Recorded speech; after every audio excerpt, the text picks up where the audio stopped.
Anyways, let me move on. Are our prayers really unanswered? No.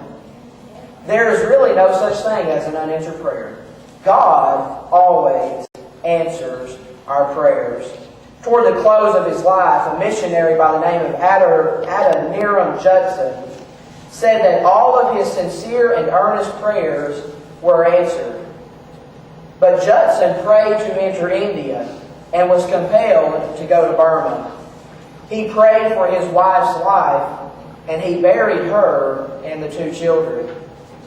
He prayed for release from the king of Ava's prison, and he laid there for months, chained and miserable.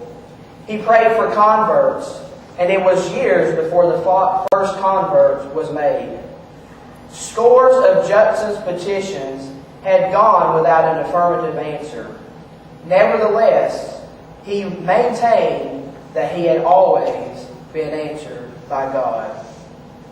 Paul had prayed for the removal of the thorn from his flesh, but he also testified that God's grace was sufficient for every need.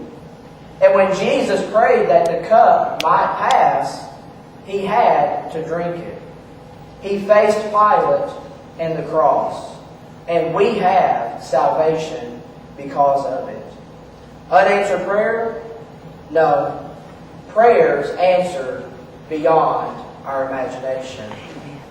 In just a moment, I want us to have a time of invitation. Earlier I stated, and folks, this is really the most important thing.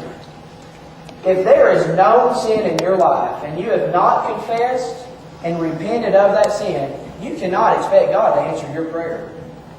So this morning, I want to invite you to come to this altar. Get on your knees before God and say, God, I'm sorry. I've sinned. I confess my sin. I ask you to forgive me of my sin. Repent of your sin this morning. And then go and pray to God. And hear how He answers your prayer. Maybe you're here this morning. Maybe you've been praying about something in your life. A certain situation. And maybe God is just not... Maybe you're just not having the faith or trusting God and accepting the answer He's given you. So this morning, I invite you to come to this altar and say, God, help me to have the faith to trust in you, the Almighty Sovereign God, to take the answer that you give me.